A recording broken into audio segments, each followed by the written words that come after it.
आज एकाम्र निर्वाचन मंडली टिकरपड़ा पंचायतर गंगेश्वरपुर निकट दयानदी में 63 कोटी टंकार अंतर नदी जल संरक्षण प्रकल्पर भूमिपूजन हो भूमिपूजन उत्सव में एकाम्र विधायक बाबू सिंह, पिपिली विधायक आश्रिता पट्टनायक, भुवनेश्वर ब्लॉक अध्यक्ष निरुपमा साहू अतिथि भाव जोगदे यह प्रकल्प को आनुष्ठानिक भाव में शुभ देते। एकाम्र विधायक बाबू सिंह प्रचेष्टा उक्त प्रकल्पर भित्तिप्रस्तर स्थापन होता। ଏହି ଅବସରରେ ବିଧାୟକ ବାବୁ ସିଂ କହିଛନ୍ତି ଯେ ପ୍ରଗତି ପଥେ ଆମ ଏକାମ୍ର ନିର୍ବାଚନ ମଣ୍ଡଳୀ ଟିକରପଡ଼ା ପଞ୍ଚାୟତର ଗଙ୍ଗେଶ୍ୱରପୁର ନିକଟ ଦୟାନଦୀରେ 63 କୋଟି ଟଙ୍କାର ଅନ୍ତଃ ନଦୀ ଜଳ ସଂରକ୍ଷଣ ପ୍ରକଳ୍ପର ଭୂମିପୂଜନ କରିଲୁ। ଏହି ପ୍ରକଳ୍ପର ମୁଖ୍ୟ ଉଦ୍ଦେଶ୍ୟ ବର୍ଷ ସାରା ଜଳ ସଂରକ୍ଷଣ, ଭୂତଳ ଜଳସ୍ତର ବୃଦ୍ଧି, ଜଳସେଚନ, ପାନୀୟ ଜଳ ଯୋଗାଣ, ଶିଳ୍ପ ଆବଶ୍ୟକତା ଏବଂ ବନ୍ୟା ନିୟନ୍ତ୍ରଣ କରିବା।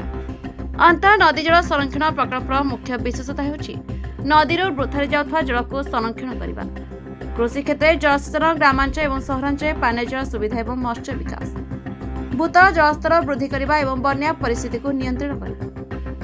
ବର୍ଷ ସାରା ଜଳ ପ୍ରବାହ ସଂରକ୍ଷଣ କରି ଭୂତଳ ଜଳସ୍ତର ପରିବର୍ତ୍ତନକୁ ହ୍ରାସ କରିବା, ପାନୀୟ ଜଳ, ଘରୋଇ ଜଳସେଚନ, ଶିଳ୍ପ ଏବଂ ମତ୍ସ୍ୟ ବିକାଶ ଆବଶ୍ୟକତା ପୂରଣ କରିବା ଏବଂ ବନ୍ୟା ନିୟନ୍ତ୍ରଣ କରିବା ପାଇଁ ଏହି ଯୋଜନାର ଲକ୍ଷ୍ୟ ବୋଲି ବିଧାୟକ ଶ୍ରୀ ସିଂ କହିଛନ୍ତି।